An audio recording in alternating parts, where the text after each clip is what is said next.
Hey budget gardeners, Vita Loca here. Join me today as I give you a seedling update. So let's go.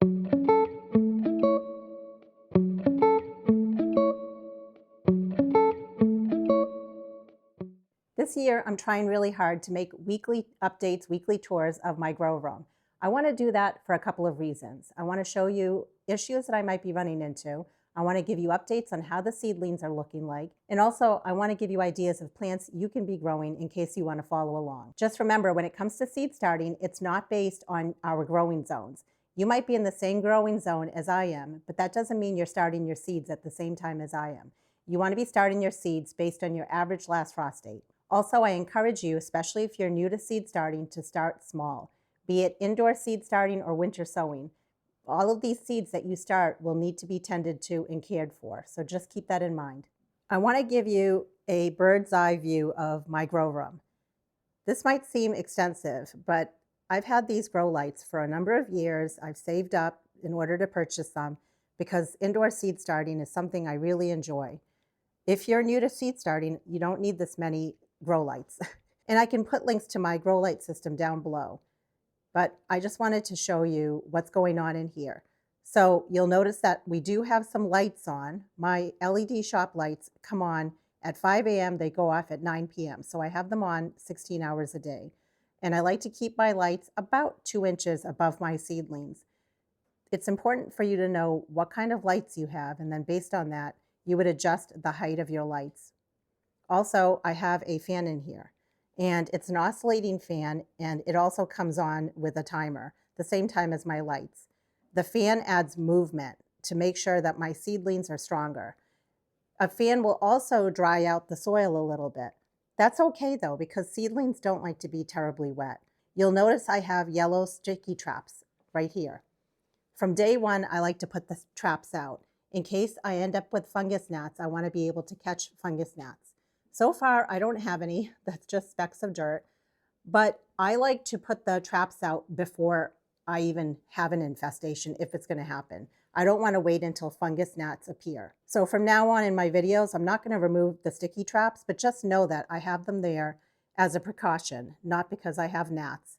And by the way, if you do end up having fungus gnats, it does not make you a bad indoor seed grower. Just remember that. I will also be popping up on the screen the date that I started any seedlings that you're going to see today, so that you have a general idea of the date that I started them, as well as how old each of these seedlings are. The final thing I want to talk about are the seedlings themselves. Now remember, you might have started some of these seedlings on the same date. Maybe you're starting them a little later. When it comes to gardening, indoor or out, it's all about growing what we want, what we need, and it's not a competition. It's not a reflection of us as gardeners. Have grace on yourself when it comes to gardening, learn, and the biggest thing I can share when it comes to starting seeds is it's important to start them at the right time. You don't want to start them too early because in the long run, your seedlings will suffer. So just keep that in mind. As of last week, we had not started fertilizing any of the seedlings. So today is the day that I start giving some of these seedlings fertilizer. But before we do that, let's talk about one thing. I have a mix of different seedlings in here right now. And that's okay because they're all still pretty small. As soon as some of them start getting taller, I'm going to have to shift things around in terms of which plants go in which 10 by 20 tray. The other thing I want you to notice, because you can see it right now, is the soil over here is a little bit darker than the soil over here. That means that these guys will either not need any water or they'll need a little bit less water. So I could do a few things. I could bottom water right now all my seedlings. Would that be the easiest way to do this? Absolutely. Or I could take out these 2 trays, bottom water everything. And then the third option is, because I still don't have a lot of seedlings going on in my grow room, I can just remove these guys and put them in a shallow, smaller tray and bottom water it. And that's what I'm going to do. So I will show you how to bottom water the seedlings with fertilizer, and I'll go over the fertilizer that we're going to be using. But let's first start with looking at some of these plants. We started with 3 and now we're down to 2. These are quick snack cucumber seedlings, and they looked great, except you'll notice one died. I'm actually going to pop up on the screen what the seedling looked like the day that it died. That's an example of damping off, and damping off is caused by a fungal issue. Even with the best intentions as someone that's growing plants from seed, these things happen. That's a big reason why I started 3 seeds. I only wanted 1 plant, and I figured if I start 3 seeds, worst case, I'll end up with 3 plants. We still have 2. That's great, not a problem. So, what I'm going to be doing though, because I can tell that this tray feels light and you can see that the soil is a light brown color, we're going to give our cucumber seedlings fertilizer. We're going to be bottom watering because we don't want to cause any more damping off. And I know that it's time to fertilize these because see the leaves here on the side? Those were the first leaves that appeared, and those are called the cotyledon. The next leaf that's right here, as well as right here, that's called the true leaf. As soon as your plants have their first set of what are called true leaves, at that point you want to give a half a strength of fertilizer. I like to use Espoma Grow for my vegetable seedlings. And a lot of times for my flower seedlings, I like to use Miracle Grow. But for today, we're just going to be using Espoma Grow because that's what I have mixed up. I'm using a 1-gallon pitcher. Inside of the pitcher, I have this tulle or mesh bag. I got it when I ordered some bulbs a number of years ago. I like to put what are called mosquito bits inside of this bag. And that's what the mosquito bits look like. I buy a nice large bag off of Amazon. I find that that's where I can get the best price. And this is totally fine to use indoors for seed starting. In fact, some people even use it outdoors, and that's fine as well. However, I like to use 4 tablespoons of my mosquito bits to 1 gallon of water per the instructions on the bag. And I don't like to mix it inside of the water because when I pour the water, I don't want the mosquito bits coming into my tray. So I like to put the mosquito bits actually inside of the mesh bag. The instructions say to replace the mosquito bits after each use. To me, that seems wasteful. So I like to reuse the mosquito bits after about 2 or 3 times of filling this up. And then I just throw them away. Some people put it in their compost bin. I just put it in the trash. And then I can go ahead and replace it with 4 more tablespoons in the mesh bag to my 1 gallon of water. The purpose for mosquito bits is to help prevent the possibility of fungus gnat eggs appearing in the soil. It does not kill existing fungus gnats that are flying around in your grow room. And when it comes to day 1 of watering my seedlings, I've been using mosquito bits. I don't wait until there's an issue with fungus gnats. And I also like to add my fertilizer to this same pitcher. That's worked for me in the past, and it's never been an issue. These yellow sticky traps that I also buy in a large quantity on Amazon, they are for collecting any fungus gnats that might be flying around. The yellow attracts the fungus gnats to them. I also like to put these out from the very first day of my seed starting journey. For fertilizer, I like to use Espoma Organic Grow. I found the best price at Ocean State Job Lot. I know that's not located everywhere, but that's where I can get the best price for it. You can also buy it at any garden center or even online. For little young seedlings, I want to use a half a strength of the fertilizer. So I looked at the directions on here, and for 1 gallon of water, I'm using a full capful of fertilizer. I pour the fertilizer inside the water, and then I just use a large spoon and mix everything up. Also, when I add the mosquito bits into this mesh bag, I want to wait at least 30 minutes, if not an hour, for everything to work its way before I start using it. So we're just going to pour this in this shallow tray that I have. You can use any tray that you want. You just want to make sure that it's a solid bottom tray. When my seedlings are very small and little like this, I like to use this kind of tray. I don't want to just start using the 10 by 20 tray for all those different seedlings because I noticed that some seedlings right now need a little bit more, some need a little bit less. Here we have our orange hat micro tomatoes. When it comes to the micro tomatoes as well as our cucumbers, I'm starting them early because I'll be growing them indoors under my grow lights. They are a dwarf type of tomato and also a dwarf type of cucumber, which are perfect for indoor growing. There are so many different types of micro tomatoes that you can grow indoors during the winter months. It's a fun thing to do. We had started with 3 seeds. 1 seed still has not germinated. But again, my intent was to sow 3 seeds and hopefully at least 1 plant comes up. Also, these were seeds that I collected myself. So you just never know when you collect your own seeds what's going to happen. I'm thrilled that I ended up with 2 plants, and I can tell that this feels very light and the soil is light brown in color. The other thing is, not only does it have the cotyledon leaves on either side, it also has its first set of true leaves. So these plants are also going to get 50% diluted fertilizer today. Eventually, as my plants get larger, they can get a full strength of fertilizer, but I wait until they're much bigger than this. Here we have zonal geraniums or pelargoniums. You'll notice right away that the leaves on here are yellow. They were from day one. I'm not too worried about it. If you look in the center of the plant, it's perfectly fine. And the same with this guy here. From day one, there was a little leaf that was white. I don't worry too much about things like that. I need to give these seedlings time. And I grew these from seeds that I collected myself. There's no guarantee that all the seeds that I sowed are going to germinate. 6 plants is plenty, and if I have more, that's great. The 6 cell pack feels light. The soil is light brown in color. There are a couple of seedlings that still only have their first set of leaves, the cotyledon. But then there are some seedlings that have their true leaves in the center. And when it comes to your true leaves, you'll notice that they look like the actual plant itself. So in a situation like that, I'm still going to give this some fertilizer. It's okay if these guys get fertilizer, not a big deal. I'm going to add some more water with the mosquito bits and diluted fertilizer mixed in. In terms of how long do I leave these in here for, as we're chatting, I'm going to be picking them up.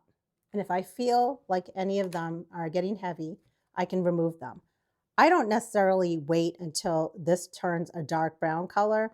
Sometimes if you wait for that, what can happen is you're giving it almost too much water and then you'll end up with a lot of algae. So I personally like to just pick it up, and if it feels good and heavy, that tells me it's ready to be taken off. Now we have a mix of lettuce. This is a lot of lettuce. I know when I sowed the seeds, I wasn't sure how much of a germination I was going to get. So if you'll recall, I love to sow my seeds in restaurant takeout containers, and then I prick them up.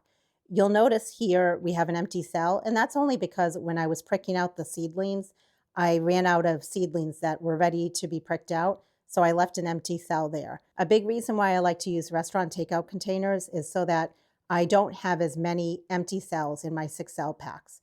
That's the reason why these are all nice and filled. Later today, I'll come in and I'll just add another seedling in here. But again, these are ready to be fertilized, and I'm going to show you why. Again, you'll notice on either end, those were the first leaves to appear, but now in the center, the true leaves are appearing. Not on all of them, but on most of them. So these guys are also ready to get fertilizer. They feel light. So today's their lucky day. Here are some more, and it was a mix of lettuce, so that's why the leaves all look a little different. And you'll notice that they're nice and short. They're not very tall and leggy. That's because the lights are very close to them. If you're noticing that your seedlings are reaching for the light, what can happen is not only will you get leggy seedlings, but they might fall over. So it's important to make sure your lights are down nice and low. And one way to fix leggy seedlings is to take them out and pot them deeper. You can usually do that with pretty much any seedlings, but it's not the end of the world if they're a little leggy. And then here's the final 6 cell pack.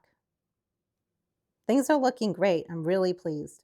Something that I eventually start doing is looking at the bottom of my pots or my cell packs. If I start seeing many roots appearing at the bottom, that tells me it's time to pot up my seedlings, but these guys are not ready yet. Now let's check out these guys. These are pansies, and I'm almost sure that these were the celestial blue. I didn't label them, but I'm just growing them for myself. I'm not too worried about it, but I'm almost positive they're the celestial blue. You'll notice that they are also just starting to get their first set of true leaves in the center there. They're nice and compact. They feel light. Today's everyone's lucky day, pretty much. They need fertilizer. But see the difference in the color of the soil? The one on the right is a lighter brown. The one on the left is darker brown. I can also tell that this one feels heavier. I will most likely not give these guys any water today because I don't want them to get too much water.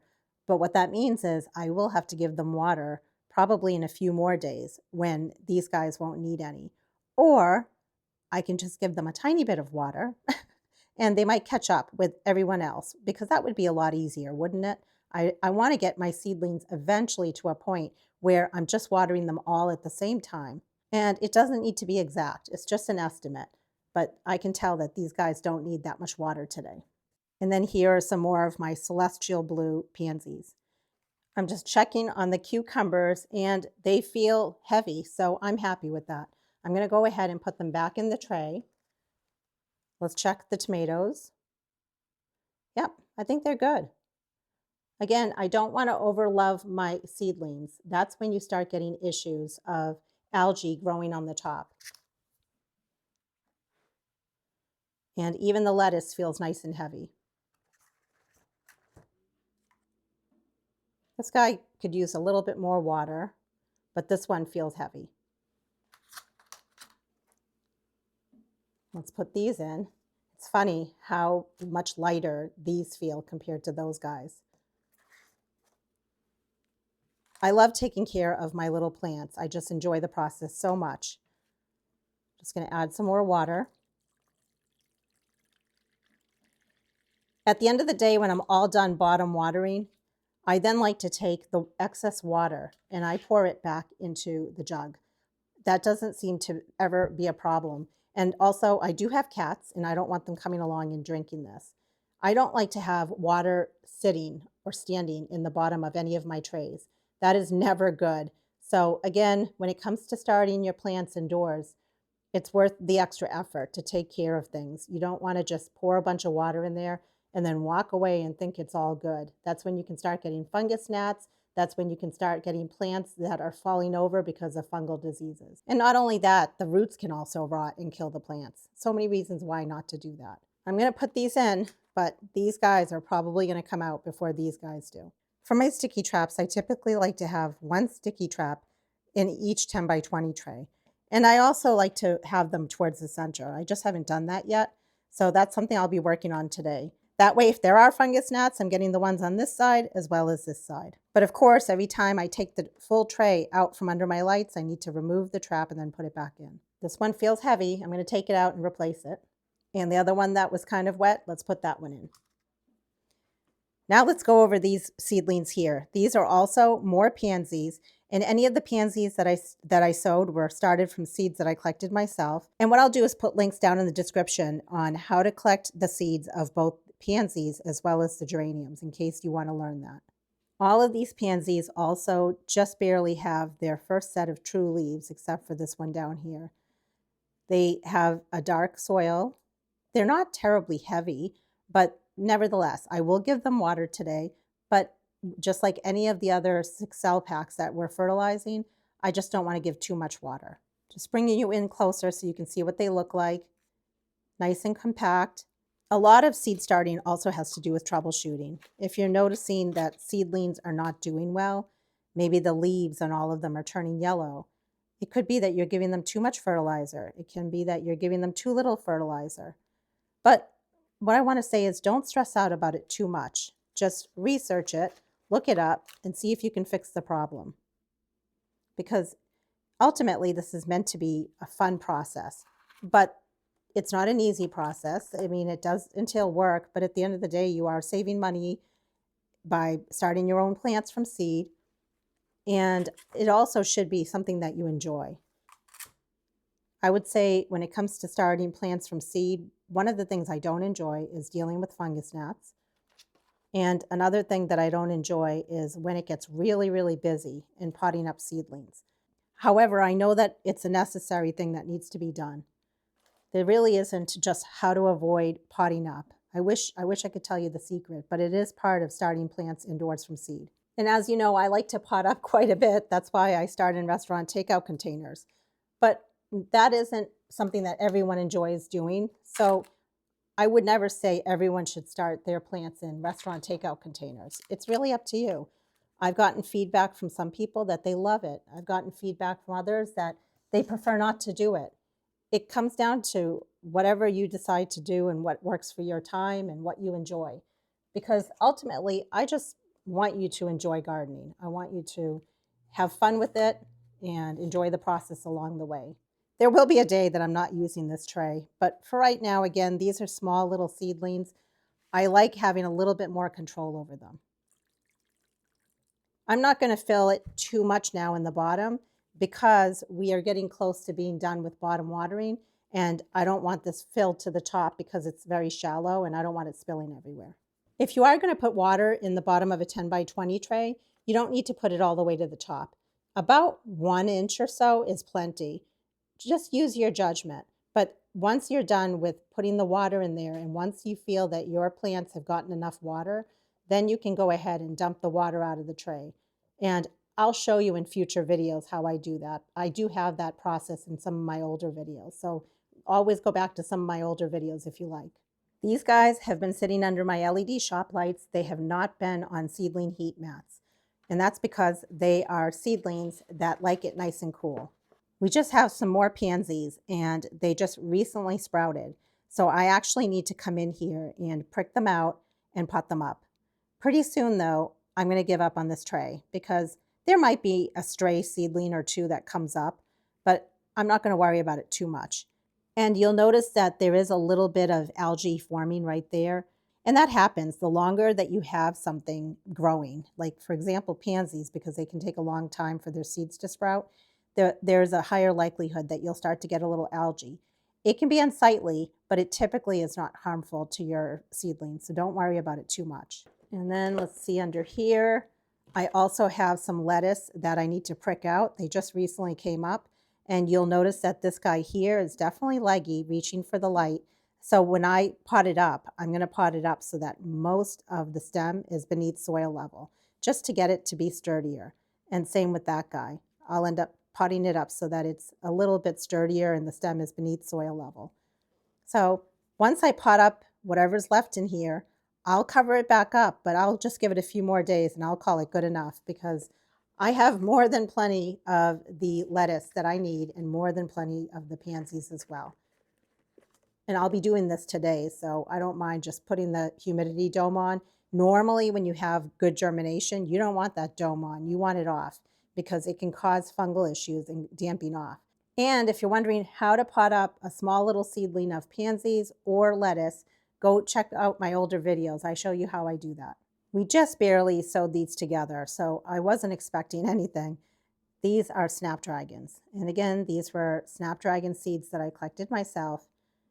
I usually have very good luck with my snapdragons and starting them from seed that I collected myself. So I should have plenty of seedlings, but time will tell. Hopefully by our next seedling tour in a week, I'll have something to show you in there. I've put the humidity dome back on, and these are not on a seedling heat mat. They're going to get placed under my LED shop lights so that as soon as seedlings do appear, they're hit with the light immediately. I'm all done bottom watering. I'm just going to dump this back in. Now, the water is definitely dirty and murky because it has potting mix mixed in it. If that bothers you, then you can definitely just dispose of your water however you want. But it doesn't bother me, and even if it makes it murky, it's still very good water that I can use again. So now let's look at some of our begonias. All the begonias were started from seed that I collected myself, and things are moving along for how little they are. And what I will end up doing after I just show you the overall tray is I will bring you in for a very close look so you can see the seedlings and how they're starting to get their first set of true leaves. So in the center as well as here on the left, I'm not seeing any activity. I believe that the seeds that were collected came from plants that don't produce seed. So it might look like they have a seed pod with seeds in them, but even then they might not produce seeds that are viable. So that's part of what happens when you collect your own begonia seeds. If you definitely want begonias and you don't want to wonder about it, then you can always buy your own seeds. But I've had luck with certain begonias, and they are very, very small seeds, but you end up with a ton of plants. And these begonias have a light pink color. They are a taller type of begonia, and they have a green leaf. Now I'm going to pop up on the screen a close-up picture of what these begonias look like. Normally, I take the humidity dome off seedlings when they have great germination. For this year, I've been keeping it on my begonias because what I found in previous years is the soil dries out really quickly, and then I'm bottom watering because there are holes on this, but then I end up with a lot of algae. Begonias are tricky. They're a very, very small, slow-growing type of plant. So I'm finding that I'd rather keep the humidity dome on a little bit longer, and I'm also planning on coming in and starting to prick out seedlings. I'm going to start that today, but I'm going to show you in our next video my process for pricking out begonia seedlings. I also have a video from last year where I showed the process. I can link that down below. And I'm not going to be pricking out every single teeny tiny seedling. I'm just going to go after the biggest ones first. And I'm going to be putting them in 6 cell packs. And I'll show you again in a week my process for doing that and how I'm going to be watering them with fertilizer. It's going to be a little bit different, so be on the lookout for that video. Let's look at some more begonias. First, I want you to see my fingernail next to the seedlings. That's how small they are. It's important for you to see that because when I zoom you right in, it's not as obvious. So pretty good germination. And these are a wax begonia. They are pink color. They are a shorter type of begonia, and they have a dark leaf. I've been coming in about every 2 days and misting the top of these, which again goes usually against what I say in all my other videos, which is as soon as you have germination, you want to bottom water. I would throw that rule out when it comes to begonias because they're so slow growing, they're so small. You don't want the top of that soil to dry out.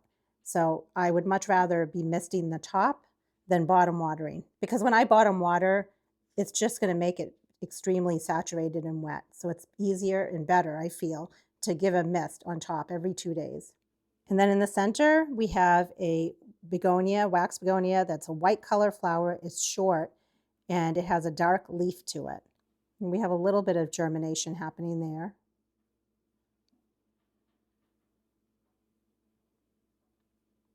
And then the last one, I collected the seeds from a proven winner begonia plant, which clearly, even though I was able to collect seeds, the seeds were not viable, which makes sense, right? Most proven winner plants are bred to create, if they are going to create seeds, they generally will not be viable. I'm going to pop up on the screen a close-up of these seedlings now, just so you can see close up some of the first set of true leaves that are actually appearing. The other thing I do every morning and every night is I just come in and tap the top so that any condensation falls down and waters the seedlings that are in here.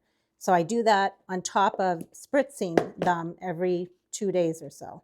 In this tray, we have activity only in the center, so the ones on the side will most likely not do anything. And again, they probably were seeds that were collected from plants that won't produce any seeds, or I guess won't produce seeds that are viable. So nice close-up. And it's inevitable when I open the top, sometimes a chunk of the seed starting mix falls. And can you imagine just that little chunk of seed starting mix will cover a whole bunch of little seedlings. Not much I can really do. And I'm actually not going to bother telling you about the colors. It really, to me, right now, it doesn't matter. It'll be more fun when they're actually blooming. Generally, most of them have a white flower or a pink flower, and they're either going to be tall or short, and they're going to have either a green leaf or a dark colored leaf. So every time I take the tag out to show it to you, I end up moving things around, and then I end up with the soil here.